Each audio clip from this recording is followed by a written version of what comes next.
Ladies and gentlemen, welcome to this week's edition of the LTT Podcast. My name is BrendenPlayz. This is the show where we answer all the questions that you guys send in. We discuss all the latest to do with wrestling, sport, gaming, TV, you name it, we discuss it here. Anything that is on my mind, we go ahead and we chat about it. I will say this week, I have I don't know if I would say I've taken a week off wrestling. I did watch Raw and I watched most of Smackdown, but my interest this week was probably at not an all-time low, but a low that hasn't been reached in quite some time. I will say that I thought Raw was really boring this week. I really didn't like it, and Smackdown, I don't know if I was just not in the mood to watch it or something, but I was trying to watch it. I nearly fell asleep, and I just said, you know what, stuff it. I'm not going to, I was going to come back and watch it later, but I didn't get around to watching it. But and I don't know. This week maybe I'll just have a week off, I guess, from wrestling. But we will talk about the upcoming Hell in a Cell pay-per-view today. We're going to talk about a lot of different things that have been happening. I want to talk a lot about the Survivor Series upcoming pay-per-view and all the teams that will be announced there. So I've actually picked my own teams, and we'll talk more about that later on. And obviously I've been playing a lot of gaming. I've been gaming a lot, playing a lot of Battlefield. So we're going to talk a lot about that as well. And just a few things that I've kind of got on my mind this week. So we'll start it off with what I've been up to this week. This weekend I got my best friends coming around, and we're going to be streaming a lot. We're going to a Slipknot concert as well, so that should be fun. I've seen them before in the past. It was pretty cool. And they're one of my favorite bands when I was younger, and I still am a big fan of them, so it's always fun to go and see them.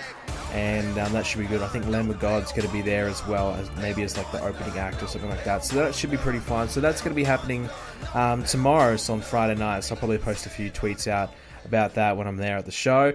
So that should be a hell of a lot of fun. We're really looking forward to that. I think that's going to be a great night indeed. And as well as that, I think we're just going to be doing a lot of streaming this weekend, so we'll have a different face to show up on the stream. So we're going to be playing a lot of Battlefield, I would assume, and having some laughs and having some good times. So that should be probably a few beers in us as well, I'd say. So that should be a good couple of days of streaming over the weekend as well. I think you guys will definitely enjoy that.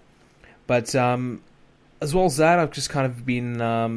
today I've started working on some assignments. I need to get some assignments done coming towards the end of the semester this year, which is great, which means in a couple of weeks' time I will finish the semester and I will be free until March next year. So I've got plenty of time off, which means more time to do videos, more times to game, more time just to have a good time, just more time to do whatever the hell I want. And I'll be doing a bit of traveling soon, I think, and going to a few different things, trying to experience a few different things that I haven't really had a chance to do.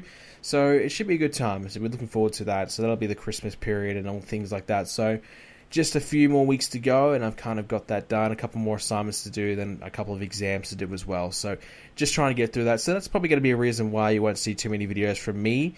Perhaps in the next few days. We'll definitely be streaming. Obviously, got a friend here, so by time to kind of... Yeah, I feel like it's a little bit rude maybe to make videos whilst he's here, so I'm not sure if I will be able to get many videos done, if any at all, but I do definitely want to try and get some done, so I'll probably try and, force some time aside and, quickly bang out a quick video. But that should be fun. I think it's going to be a good time, and as well as that, this week I've just been mainly playing Battlefield 1. I think I'm level 39 or something like that already. I've clocked in a lot of hours. I've played a lot of Battlefield, loving it. I was thinking about doing some videos in Battlefield. I still may. I'm not sure yet. I'm on the fence. I really want to go back to my roots and do some of that. I don't know if you guys would definitely would really be into that from me, but it's something that I think I need to do for my own sanity a little bit, because I play Battlefield so much. I think it'd be fun if I could upload some Battlefield. I mean, it's my channel. And at the end of the day, I never wanted to be an exclusive wrestling only channel. I always wanted to play whatever the hell I wanted. The reason why I just kind of went down the wrestling route is because that's what was working for me. That's what people liked me doing. And that's all I was kind of interested in making content on. So I guess until another game comes along, which it has, NBA and UFC and things like that. I've made some other videos and other games. So I guess until another game comes along where I'm interested and want to make content on, I guess I haven't really explored that option really. But now there is a game that I would love to make videos on. Maybe I should try and do that. I kind of know Battlefield's already been out for a bit now, so probably missed the hype train a little bit. Kind of missed my opportunity for those quick views. But I think it'd be fun. I think it'd be fun to kind of try my hand at that. Been really enjoying it. Going pretty good. 2.7 KD at the moment, so I am shooting pretty good. I'm getting some good kills. Mainly playing a lot of team deathmatch. The last few days I've been starting to play some Conquest. Normally I'm mainly a run and gun guy, but I've started to get into the tanks a little bit more and start to kind of learn how to use the tanks and how to get better at that and how to play Conquest a bit better. Normally I try to avoid Conquest because I feel like the big maps kind of put me off a little bit, but squatting up with some friends, playing Conquest is actually a lot of fun. And certainly some of the other maps, like the jungle map, like that's nuts on Conquest, and a few other maps as well. There's a few Conquest maps, like the Sinai Desert sucks, but for the most part, really enjoying playing Battlefield in its entirety. I think probably Rush is a terrible game mode. War Pigeon I played like once or twice and really like it. So for the most part, enjoying most of the game modes there. Enjoying most of the maps. I think just needs to be a few more weapons to kind of choose from, because it feels like there's only like 3 or 4 actual guns and a few variants of those guns to choose from, and I feel like I'm kind of using the same gun over and over and over, which kind of sucks. Would like to kind of branch out a little bit more, so I definitely think when there is a DLC coming, we need some more guns. We need to beef it up, give us some more guns to use and choose from. So that's hopefully something they do in the future. But yeah, playing a lot of Battlefield. I played some Call of Duty Remastered as well. I finally finished the campaign, got the platinum for that, so I will be putting that platinum video up on my channel. I probably should have done that by now. I kind of forgot that I had that, so I'll put that up on the channel on Brendan Platinums in a couple of days' time. And again, like a lot of people have been asking me, why don't I just make a second channel and upload whatever I want there? The thing is like making a second channel. It's like that's a whole new thing. Like it's and if I don't commit myself to it, it's never really going to get anywhere. Whereas my main channel, I'm always going to be uploading to that. Always. So if I did a few side videos of Battlefield or whatever, it's not really going to harm. It's not really going to affect anything. In fact, it's just going to give you guys a bit more content, more to watch from me. And it'll be good, you know. So that way I don't have to feel obliged to keep uploading to a second channel that's not going to have many subscribers, not going to get many views. And it's kind of deflating to experience that. Plus, I'd rather just be a one channel guy. Just expect me to play whatever the hell I want on here. You know, do whatever I want, and if you don't like it, then don't watch it. If you do like it, then, you know, make sure you leave a like and tell me about it. So that's something that I kind of want. Like, you know, I want some more variety in the channel. I think that's something I need. So I definitely, maybe this weekend we'll do some Battlefield stuff, maybe, and that's something I think will probably keep me a little sane as well. I've kind of went ridiculously, I guess, for lack of a better word, ridiculously hard at 2K17 the last couple of weeks when it first came out. I just played it a ridiculous amount. Not that I'm already jaded from it, but I just feel like Battlefield has been really nice to play, something different to play, and has been good for me to try and do something different. And I haven't really sunk my teeth into a game in a long time. Like, normally I will play for a while of a game, then I'll put it down, like Mafia 3. I'm trying to play that right now. I'm just starting to get a little bit into it, but I'm kind of playing it for an hour, and then I'll put it down and play something else. That's been my problem for a long time now, just playing it, not being able to get into a game. Battlefield is so good. It's at the time, there's been times this week where I just cannot stop playing. I do not want to stop playing. I just want to play all night. So that's great. That's really cool that I finally found a game that I can play that much and really enjoy it. So lots of fun there. That's been mainly the thing that's been taking up a lot of my time this week. I don't know if you guys saw some of my tweets, but I also went 10-pin bowling. That was cool the other night. Trying to touch up for my pro bowling debut very soon. No, I'm kidding. I'm terrible at bowling. I think I got like a 140, which is like my best score in a long time, and I was pretty happy about that. I know some of you guys be like, 140, that sucks, but I was pretty happy about that, and I'm starting to spin the ball a little bit there, so playing a bit of 10-pin bowling was really cool. Played it a couple of weeks ago as well, and I couldn't even get 100. I bowled like 90s. It was embarrassing, and my girlfriend even beat me, so I was like, alright, I need to get better. So this time we went there, we played 3 games, and I 3-0'd her. It's clean sweep. She got flogged. I beat her, so I was pretty happy about that. So, I don't know what happened last time. We played 2 games. I won the first one. She won the second one. So, that was pretty hard. I was pretty annoyed. My second game, I just bowled so terrible. So to play a best out of 3, we knew we were going to get a definitive winner, and to beat her 3-0 was a nice comeback. I just had to kind of get myself used to bowling gigs. I don't really bowl much, like once a year I might do it, but it was cool to kind of get back there again. And I don't know if you guys, you probably will have, the machine where, there's, the basketball, and you got to try and get as many shots in as quickly as you can. I love that. I'm addicted to that. So every time I go there, I have to play, five games of that. Just try and shoot as many hoops as I possibly can. Lots of fun. And then your arms, feel like they're dead afterwards, which is awesome as well. So, yeah, so we did a few things this week, but mainly just playing a little games and just kind of relaxing a little bit. And, well, I relax all the time, let's be honest. But I didn't do as many uploads this week as I did the first couple weeks. How long has the game been out? It's only been 2 weeks, so I keep saying it's been out for a month, but it's only been out for a couple weeks. So, after the Royal Rumble, I just kind of felt like I was, a little jaded. I just kind of went put so much time into it. We got the Elimination Chamber coming up November 5th, which will be cool. Reason why it's going to take a little bit longer is obviously this weekend I have some assignments to do and a friend coming over. And, give me some more time to kind of do it and not have to put so much stress on myself. Plus, it's also a chance for you guys to catch up. I don't know, we've done, 14 episodes, 15 episodes already.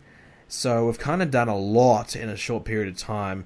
So some people have kind of, messaged me saying, man, I haven't even watched the first couple. I'm still trying to get through the first few. I just haven't had the time. So, I guess I'll give you guys a week to kind of catch up a little bit so you can be there for the Elimination Chamber Live, which I think is going to be really, really cool. We announced majority of the matches on the website, BrendenPlayz.com. It's on the Elimination Chamber page, and I'll be posting that on social media in the next few days. But, yeah, I think it's going to be a really, really good show, so I'm looking forward to doing that. Not really looking forward to making it, but I'm looking forward to showing you the final product, because making a pay-per-view is very, very draining and very, very frustrating, but it is worth it in the end. But other than that, that's probably about it. So I guess we'll get into this week's discussion. We don't have a lot to really talk about, like I said, in terms of Raw and Smackdown. Certainly Smackdown, I really got nothing other than the Randy Orton thing. But we'll start off with a few rumors, with the rumor mill. I think this might be a permanent thing. We might start with the rumor mill more often. First one is one that I'm not exactly looking forward to, and it's something that I'm sure some of you guys would love to hear my thoughts. Adam Rose. Rumor is, he's even let's try that again. He's even trying to tease it, there we go, on his channel. Not his channel, his Twitter. What am I thinking channel? I'm thinking my own YouTube. Alright, let's get out of the YouTube frame, Mike. Get into the real world, the Twitter world. Adam Rose teasing on his Twitter that he's going to come back. Now, look, if he comes back with a new gimmick, could it work? Maybe. I know he shaved the head. He's got no more hair, I think, or his hair's short. I'm not sure. So that's interesting. I'm surprised he did that. But my concern is the guy just didn't look good. Before he left WWE, he looked skinny. He looked frail. He looked, I don't know, something was wrong with him. It looked like he'd been taking drugs or something. I don't know. That's just my observation. But he didn't look good at all. His ring work is nothing to be amazed about. His promos are nothing to be amazed about. I think his promos are annoying. I think his promos suck. So, in all honesty, if this guy returns, the only way I'd want him to come back, and I really don't at all, is for him to join Jinder Mahal and Kurt Hawkins on the I'm going to lose to everyone list. Because other than that, what point? Because his party gimmick failed. It flopped miserably. They spent a lot of time and money into that. Because you got to think, how many extras they've got to, bring in every week and get all those costumes and everything like that for his gimmick. They bring out 20 people every week with the guy.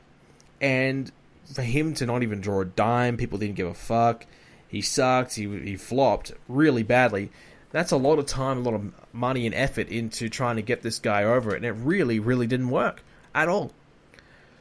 Then he kind of morphed into the social outcast thing, which was, that really kind of was dead in the water before it even began. He didn't really have a chance. He wasn't in there that long to really kind of see where that was going to go. I don't think it was going to go anywhere, let's be honest. But, and he got suspended and he left. So, yeah, look, I really don't want him back. I don't see the point. There's so many other guys I'd rather see them bring back before they even think about Adam Rose. There's Cody Rhodes on the Indies, there's Sandow. There's a lot of guys they should be focusing on, or if not, even try and lock down some of these lesser known names that are doing well in the independents. Rather than bring back a guy who's already flopped and failed. Plus, the guy's nearly 40. He's in his late 30s, so he's old. So for him to come back, I think would be just a complete waste of time. Really. Other news, Elimination Chamber could be coming back in February next year. So just before WrestleMania, they're going to have probably a pay-per-view in February with Elimination Chamber, then another one in March, Fastlane, then WrestleMania in early April. Seems to be the case. Which is interesting. I always liked having like a pay-per-view in February, like midway through February, a couple weeks after the Rumble, a few weeks after the Rumble, then having like a good 6 weeks of just nothing but build to WrestleMania. I'm not a big fan. Like I think last year they had like Roadblock just before Mania. I'm not a fan of that. I'm not a fan. I'm more of a fan of let's just focus for the next month or two just on WrestleMania. I'd rather see 2-month build to WrestleMania. You just build everything towards that, rather than having any kind of payoff, any kind of storyline ending or changing, or any major things happen on the pay-per-views before that. These shitty throwaway network specials. Why not focus all your time and energy and try and make WrestleMania as good as it possibly could be, with as much build up to all these storylines as you can possibly give it? I'd rather them do that, but it seems as though they're so content on having as many pay-per-views as possible, squeezing as many as they possibly can. So Elimination Chamber, I'm a fan of Elimination Chamber, and I'm a fan of Elimination Chamber being just before WrestleMania. I'm doing it on my Universe mode, obviously. I'm a major fan of that because in my mind, it's the final stop. It's the final hurdle. It is the ultimate challenge for a champion to overcome. So when a champion has to get through the Elimination Chamber, it's like the hardest possible thing. So when they survive that, they deserve to be in WrestleMania, or it's the one chance, the last chance everyone has to get themselves the title to be a part of WrestleMania, or the last chance to become the number one contender. All these different elements, it should be desperate. It should be desperate. It should be, these guys, 6 guys trying to fight to the death to try and get this one spot at WrestleMania. I like that.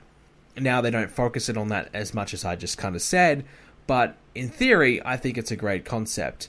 Execution-wise, not so great. And obviously, with the PG elements, the Hell in a Cell, we've seen the Hell in a Cell and the Chamber just being watered down beyond belief. There's no blood, there's really no physicality. I don't get really, the back in the day, they'll grind their face against the cage, they'll launch them into the cage, into the cell, whatever. They'll use weapons in the cell, it'll be physical, it'll be bloody, it'll be brutal. Nowadays, you might get 1 or 2 times where they get launched into the cell. Then, it's mainly just a match with a cage around it. They might use a kendo stick once or twice, or a chair shot. That's really the extent of a Hell in a Cell now. Now, I know in recent times, they've had a few big jumps and dives of the cell with Shane McMahon, for example, but, that can't really hide the rest of the issues that the cell has in this PG era. So, Elimination Chamber, whilst it's great in concept, nowadays execution isn't always great. Mind you, they've had some decent ones in recent times. They really have, but I know I'm kind of like one of those people like, oh, bring back the Attitude Era or Blood, Guts, and all this. I know that's kind of like where I'm heading, but I just want some more physical. I just want it to be more intense. I want there to be more of a purpose for some of these matches, especially Hell in a Cell. We're just having 3 Hell in a Cell matches in the pay-per-view. I mean, why do we need 3? Like, I think 1 is always the best. Like, we just have so many now that Hell in a Cell no longer means what it used to be. And Hell in a Cell used to be like the last stop. Like, this is it. We're going to get in this cage. We're going to fight to the end. And one guy is going to win. One guy's going to walk out. The other one is going to, have to move on. The other one, is going to try and try to survive, So, they've kind of gone away from that. Yes, they still try and hype it up. I know, we'll talk more about this later with the whole Mick Foley thing, saying, oh my god, it's going to end your career, blah, blah, blah. But really, like, come on, no one believes that anymore. Like, maybe 10 years ago, we'd be like, oh yeah, okay. But now, no one really believes that. It's nowhere near where it used to be. Elimination Chamber is the same thing. Another rumor, I don't really buy into this one. Miz and Maryse, apparently they might split them up. I don't see any point in that. Miz and Maryse, they're husband and wife, they're married. No one's going to believe that they're going to have any beef with one another and split up unless they actually do in real life.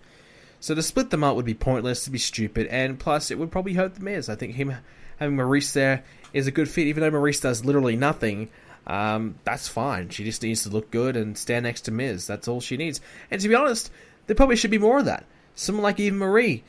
You know, she doesn't need to wrestle. Just have her stand there, look good, and stand next to a heel who's can do all the talking. And, you know, just say, fuck you guys, I got this hot girl next to me. What do you have? You know, that's all some of these women need to be. And it's going to work. So, I think they should probably do more of it. And finally, another update on The Undertaker. Big rumor, obviously. I've seen it trending on Facebook. Oh my god, The Undertaker, he can't walk. He's, can't walk for life because of wrestling. He's permanently needs crutches to get around. His wrestling career's over. He's finished. How many of those stupid articles did you guys see? I don't know. I saw it everywhere. People in the comments on Facebook. Oh my god, why does the WWE keep making this poor guy wrestle? He's given his whole life to wrestling. Why do they keep making him doing it? It's ruining his body. He can't walk anymore. I mean, oh my god, just the ridiculous shit that I read. It was hilarious, but it was just so cringeworthy at the same time. But anyways, Undertaker's all good. He had hip surgery apparently. And I saw a picture of him with the Cleveland Cavaliers, which was so odd seeing The Undertaker doing photos and things like that outside. I mean, I guess it really goes to show the era that we're currently in. It was so weird. He was standing next to Kevin Love, just taking photos of the guy. It was so weird. I just couldn't wrap my head around it. But yeah, he didn't have any crutches. He was walking around fine. So, yeah, he's all good. He'll be fine. Now, will he wrestle again? Rumor is that he won't, but let's take that with a grain of salt. Undertaker's healthy, and he wants to do another one. He'll do another one. If he doesn't, well, then that'll be the end. I really believe that. I think the next year WrestleMania. I probably thought last year's WrestleMania would have been fine, a good spot to do it, just to have a huge retirement match. This is the last one. This is the last time the Undertaker's ever going to wrestle. Build it up like that. Have someone beat him and kind of move on. I think that would be the right way to go. Obviously, we talked about it a couple of weeks last week. The whole John Cena heel turn thing. Is Cena going to be the one to do it? I mean, yeah, maybe, but I think Undertaker will wrestle. I don't know who he will, but I think it's probably nearly about time where you start to build something like that and call it a day. The guy is 51, 52. He's at that point where you probably need to start thinking about it. And I'm sure he is. I'm sure he wants to keep doing it, but his body's not going to let him. And I don't think it's really worth having to get a surgery every year. Every year he gets a surgery to kind of mend the body a little bit. It's crazy what he does.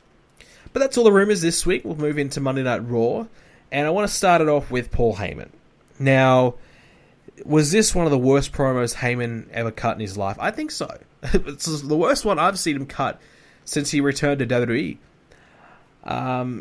I don't know what the fuck happened. At first, I thought he was trying to sell it like he was scared of Goldberg or something. Then I kind of realized he wasn't. He was just stuttering. He was just all over the place. And then the segment went so bad. Like, they wanted Goldberg to get cheered and they wanted Lesnar to get booed in Lesnar's hometown in Minnesota, where I'm sure people love Lesnar. He got a great reaction when he came out. People were loving Lesnar. People saying Goldberg sucks, cheering that. It was a complete disaster. It could not have gone any worse, let's be honest. The reaction they're trying to get, trying to force the fans to cheer for Goldberg, was never going to happen. It was the dumbest idea, and it was terrible. They cut it short.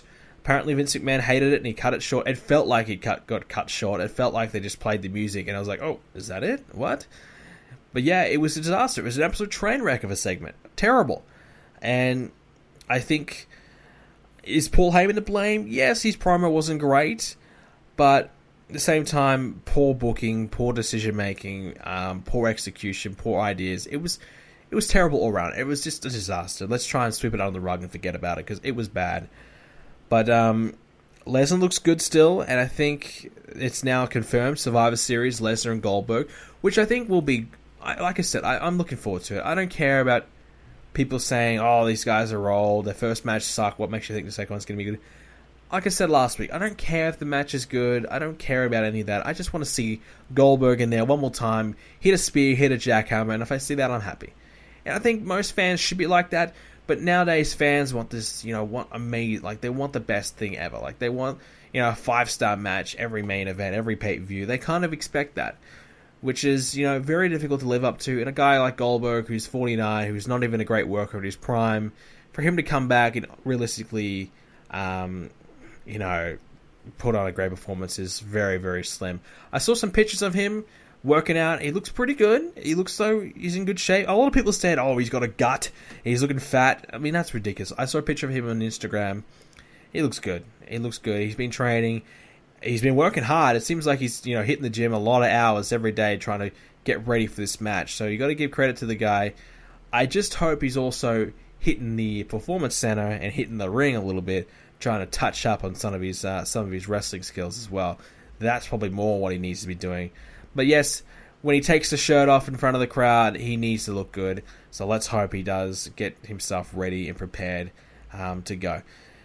But so far, so good there. But yes, Raw's little segment there was awful. Chris Jericho, star of the show. Basically, the whole show was centered around where's the list? Who's got the list? Which is kind of funny when you think about it. A whole show, Monday Night Raw, is based around who has a list. Think about that. Who got the clipboard? Who's stolen it? It was pretty funny though, like Jericho trying to find it. But look, I don't know, man. Raw was really, really poor this week. I just did not enjoy it much at all. But another really bad segment was the arm wrestling thing. The crowd shitted all over that segment. It was awful. Really bad. Look, I could see what they were trying to do with it. I saw what they were trying to accomplish. But to be honest, I just didn't see the point of it. It was kind of really out of nowhere, an arm wrestling like why? It was really out of nowhere. Really no point or purpose to it, just to try and make Bayley, get one up on Dana Brooke and surprise her or whatever. And Dana Brooke trying to exploit the weak shoulder. I get what they're trying to do, but the crowd just didn't give a fuck, and it was a miserable segment. Really bad. So, again, that's not good. Bayley, her start to the main roster has not been good at all. Dana Brooke continues to suck. I don't know, man. Like they need to try and fix something there. I know they're having a match at the pay-per-view, so that's going to be very interesting to see the reaction they get. We talked about it before with the Mick Foley speech. This week on Raw, he gave his typical Hell in a Cell speech he gives just about every year. How it changed his life. He can't walk anymore, blah, blah, blah, blah. Kind of a little over the speech. I think we've heard enough. A lot of people kind of sick of seeing Mick Foley and him as the GM role. I think they need to kind of cool it back a little bit. You see on Smackdown, not all the time, but Shane McMahon hasn't been on in a couple of weeks. They're not really showing their authority figures all the time. Bryan's been on a little bit more lately, but it's not all the time, like they don't constantly have like 7 segments in the show. Some weeks Foley, he has that. Like Foley and Steph, 5-6 segments a show. It's overkill. It's too much, I think, to the point where people are just tired of it already. It hasn't even been that long, so I'm already kind of sick of the Foley thing. Like, it seems like every week he's cut this passionate promo, almost to tears every week. Yeah, I'm just kind of a little over it, to be honest with you. But yeah, I get what they're trying to do, but for me, just a little jaded of the Foley passionate promo at the moment. Finally on Raw, Brian Kendrick got beat by Rich Swann. I just want to know why. Why is Kendrick losing a week before a championship match? Now, I see why he was the backstage segment afterwards, begging Perkins for the win because he needs it so bad to try and... Which is cool, because I do like the storyline they're trying to portray there, but I don't see the point in Kendrick losing, to be honest with you. I don't see it. Without even TJ Perkins interfering. If Perkins had interfered and screwed him over, fair enough, but he just got beat, so... Yeah, the Cruiserweights are just doing so bad at the moment. Really bad. Like, they hype it up, and it just falls flat. It is really going awful. It's kind of concerning, to be honest with you. It's really worrying, but it is not going well at all. But yeah, they need to try and do something ASAP to fix it. Alright, so we're going to move on to our Hell in a Cell predictions. Hell in a Cell coming up next week. I probably will watch it, I would say. I don't know if I'll watch it live, but I'll definitely be watching it. But I think the card looks good. Obviously, 3 Hell in a Cell matches makes for pretty exciting TV, let's be honest. It'll be intriguing to see how they make each Hell in a Cell match different, which I think will be a major, major challenge. How do they get these 3 cell matches and make them all different, all unique, and exciting to watch? I don't know. I don't know. Do they have one where they have they go outside the cell, they climb to the top of the cell? Do they have one where they keep it all in the cell and use weapons, or another one where they just strictly use the cage? I don't know. I really don't know. That's why I think 3 is so hard to do, because I mean, what if the first one is awesome and the second one is bad and the third one's bad? It's just like, if the first one's awesome, it's gonna be like, well, how the hell did they top that? I don't know. Like, I don't know.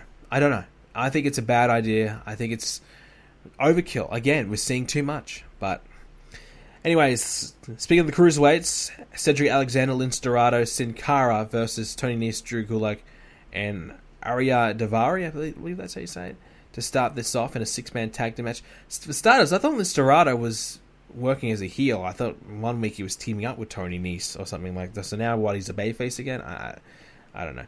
But again, the cruiserweights, why are we having a random 6-man tag team match for no reason on the pre-show? Why? I don't see the point. I mean, yes, it's to showcase some of their skills, but why not have like a fatal 4-way to determine the next contender? Why not have a couple of matches to hype up these cruiserweights and give them some more exposure? A 6-man tag, I can see going for like 7 minutes, and that's going to be it. I don't know. I'll say Cedric Alexander and the others will win. Bayley versus Dana Brooke. I think after all the crap Bayley's been through, I think she deserves a win. So I think she will beat Dana Brooke. Let's hope she beats Dana Brooke. Otherwise, oh boy, where's Bayley's future? I don't know. Enzo and Cass versus Gallows and Anderson. Well, you'd like to think Gallows and Anderson will get a win, but I think it's going to be Enzo and Cass, to be honest with you. I think they just don't give a shit about Gallows and Anderson. Gallows and Anderson just notorious for them building and building and building, then just to lose. So, the New Day versus Cesaro and Sheamus. Well, the New Day have held the titles for this long. I can't see them losing to a makeshift, thrown together tag team like Cesaro and Sheamus. I think someone like Enzo and Cass, they might have more of a chance, but Cesaro and Sheamus, probably not the reception they would have liked with this odd pairing. I don't think it's doing as well as they might have anticipated, maybe thought, but that's just my opinion. So I think the New Day will probably hang on. But mind you, I'm kind of sick of the New Day being champs. I would like to see a bit of a spice up in the tag division, and I thought Gallows and Anderson were going to be the right team to do it, but now I have no idea who the hell is going to end up being in the New Day. Really don't. TJ Perkins versus Brian Kendrick. Well, they've been billing it like it's Kendrick's last chance. If he loses, he's done. So they're billing it that way, so you'd have to say he's going to have to win. Otherwise, well, is he done? Is he finished? Like, it's his last chance, apparently. So the way they kind of been building it up, you'd have to probably think Perkins is going to lose. And I think Perkins should lose because I think his title reign has been very lackluster. And I think there's some more stronger baby faces to work with rather than heels. They're kind of a little lacking along the heel side of things in the Cruiserweight division. Like Tony Nese, I think is good, but needs a bit more work, a bit more time. Drew Gulak as well. Whereas Cedric Alexander and Rich Swann, I think have kind of already established themselves a little bit, and I think the crowd don't mind them, so I think it'd be easier to kind of transition to a couple of different new babyface opponents for Brian Kendrick rather than the other way around. I don't think many people really care about TJ Perkins as much, to be honest with you, either. Sasha versus Charlotte, Hell in a Cell. I think this probably will main event. I think from the way that we kind of, from the way I'm kind of seeing it right now, I think they probably will main event, which I think would mark the first time women have ever main evented a pay-per-view. Now, mind you, I don't think it really matters who goes on last. And plus, when you talk about a pay-per-view, we just had a pay-per-view 2 weeks ago. I mean, the pay-per-views, they really mean as much anymore. No, not really. But it's cool that they are getting that opportunity if they do. So I think Charlotte will probably lose, and I think Sasha will hang on for the title for a little longer. But once this rivalry is over, which you would probably assume it will be over after Hell in a Cell, where do they go next? That's the interesting thing. Who steps up? Is it Dana Brooke who beats Bayley, then gets an opportunity at Sasha's title? Or do we bring in Nia Jax? It'll be interesting. Roman Reigns versus Rusev. I think it's pretty obvious Reigns will win. I mean, Rusev just being bitched out every week pretty much. I mean, they still continue with the Roman Reigns thing. So, Reigns will win. Not much more to say about that. And Owens versus Rollins. Look, I think Owens is doing great. Rollins is doing pretty good. But I think it'd be criminal to give Rollins the title right now and take it off Owens. So I would probably keep it on Kevin Owens for the time being. And that's all the matches I think for Hell in a Cell. Like I said, it should be an okay show. I think it's going to be pretty good. Obviously, when you got Hell in a Cell matches, it should be fun. It should be good. But again, like I said, the challenge of getting 3 Cell matches and making them all unique and exciting, good luck. They're going to need that. And I'm going to be interested to see how they go about it. Smackdown Live this week, Randy Orton joining the Wyatt Family is the big talk of the town. Is he going to join? No, he's not. I think this is a simple case of Randy Orton doing some mind games of his own in storyline, kind of confusing the Wyatts. What is he doing? Is he with us? Is he against us type of thing? And eventually turning on Bray Wyatt, hitting the RKO, taking out the Wyatts, and they'll probably set up for a rematch down the line. So, just to kind of, another element to the storyline. I think some more mind games. But I think it was a cool twist. It was a cool twist, something different. It was a bit of a shocking moment. I was like, oh, wow, what the hell? So that was a nice little twist to SmackDown. Other than that, I really didn't watch much else. I skipped a lot of it. I didn't really care, honestly. Did not really care. The Ambrose and Styles thing is interesting, but and I think is that going to set up for a match at Survivor Series? I don't know. But speaking of Survivor Series, I will give my Survivor Series teams now. So this is something I'm obviously very interested in. I love Survivor Series matches. They were among my favorite matches in the WWE and wrestling as well. And so when I heard they had 3 matches for Survivor Series, obviously I was very, very happy. That's going to make me a very happy man. So we have the tag team Survivor Series tag team match. So there'll be 5 teams. So essentially 10 men versus 10 men, which would be nuts, which would be good luck to that. That's going to be a crazy match. But I think that'll be a good one as well. So I've got a few teams here that I think could be the teams that might be in, or the teams that I would probably have. So for SmackDown, obviously we know the Hype Bros are now qualified, so they're in. The Usos, American Alpha, the Vaudevillains, and I'm assuming that all champions are available. I'm assuming that no matter what, the champions are available, because when you think about it, when you assemble the best people theoretically are, the best person is, or persons are the champions. So if the champions were not in the Survivor Series match, that would mean that not just the champions, but a challenger, the top 2 challenger, so the top 2 people wouldn't be in your Survivor Series teams, which would make no sense, and obviously would make you at a disadvantage. So I hope they don't do that. I hope the champions are included. So that's why I'm going to say Rhino and Slater will be in that team. For Raw, I think the New Day, obviously, Anderson, Gallows, Enzo, and Cass. Now I'm going to say Sheamus and Cesaro. Now I'm assuming that they're going to stay together as a team. There's a big possibility that they won't after the Hell in a Cell. I think they might just kind of turn on one another and fight and maybe have a match at Survivor Series 1-on-1. But also I could see them kind of turning on one another but being forced to kind of stick it out a little longer to be a part of the Survivor Series team and help out there. So if they are available, and if they are still a team, I think Sheamus and Cesaro will be a part of it. And now the final team, I don't know if I missed anyone, but I couldn't really see another good team there, so it had to be either Golden Truth or Epico and Primo. And I guess probably from the way we're seeing it, it may be the Golden Truth. For the women, SmackDown, I've got Becky Lynch, Nikki Bella, Alexa Bliss, Naomi, and Carmella. And obviously, Nikki Bella and Carmella, that's an interesting dynamic. Quite possible they might not put Carmella on there. Because of that, they might say, well, these two can't coincide, we can't have them a part of our team. So it's quite possible they may not do that, or maybe they'll say, look, Carmella's proven herself to be one of the best, so we've got to have her on our team maybe. It could go either way. For Raw, Sasha, Charlotte, Nia Jax, Dana Brooke, and Bayley would be my team. Now again, some different elements there. Can these two women coincide? Obviously, Bayley and Dana Brooke, Charlotte and Sasha Banks. So it'll be interesting to see, but that would be the best 5 in my opinion. Just in terms of who they've been pushing, who's got the most airtime and credibility right now. I'm not saying in ring skills, because I wouldn't have Dana Brooke there otherwise. But yeah.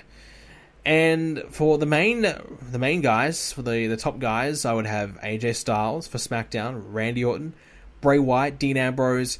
Now either Dolph Ziggler or John Cena. Now it depends. If John Cena, and as far as I know, is doing a TV show or whatever. But you never know. He could come back for a night, compete, and have the match for a night and go away the next night. It's quite possible they may do that just to try and help their attendance and their network subscriptions or whatever for the pay-per-view. It's quite possible they might try and do that. And plus, he doesn't have to really do much. Just come in, be a part of the team, sit on the apron, get the hot tag, get a few pins, and maybe win the match or lose the match for his team. But if he's not available, I would probably say Dolph Ziggler, considering he's the IC champion. I don't really see anyone else. Maybe they might have Ziggler and Miz again on the pay-per-view, and they might have that as a separate match and kind of bring in someone like a Baron Corbin as a possible option as well. And for Raw, Kevin Owens, Chris Jericho, Roman Reigns, Seth Rollins, and Rusev would be my top 5 picks as well. And I didn't really say who I think is going to win. I think for the tag team match, I think Raw would win. They have, I think, the stronger tag division there. For the women, it's a close one. I think either division is really strong. I can maybe see SmackDown winning. And for the main, I definitely think SmackDown could win again as well. So I think probably SmackDown may win the Survivor Series overall, just to kind of give off the feel that SmackDown is important and just as good as Raw, no matter what. And they might sell it as an underdog type of thing. Oh, I can't believe SmackDown won. They were not the favorites or whatever. It's quite possible they might go about that and try that out. But that's pretty much it in terms of my chat with the wrestling this week. I was going to do some more about gaming. We've kind of already covered it earlier in the show. So I think that's pretty much going to be it for this week's edition of the LTT Podcast. We didn't have any questions this week. If we did, I pretty much covered it all. I actually forgot to do the Facebook thing again. My apologies on that one. But I'm doing the show a little earlier than I normally would, so I didn't get really around to doing it. I kind of rushed things here a bit. So I hope you guys did enjoy this episode of the LTT Podcast. If you did, please do leave a like on the video. If you are listening in otherwhere else, leave a review on the iTunes, leave a rating on the Spreaker, leave whatever you possibly can to help support the show. And if you can share the show to a friend, let them know about it. And if they can also hit the subscribe button as well and join the BrendenPlayz family, that would be absolutely awesome. Make sure you leave a question for next week's episode. We're going to be talking about the fallout of Hell in a Cell. So make sure you leave a question by heading over to the YouTube comment section down below and putting your question in there. And hopefully I do remember again. I need to kind of just put it on a timer, just every week, same thing.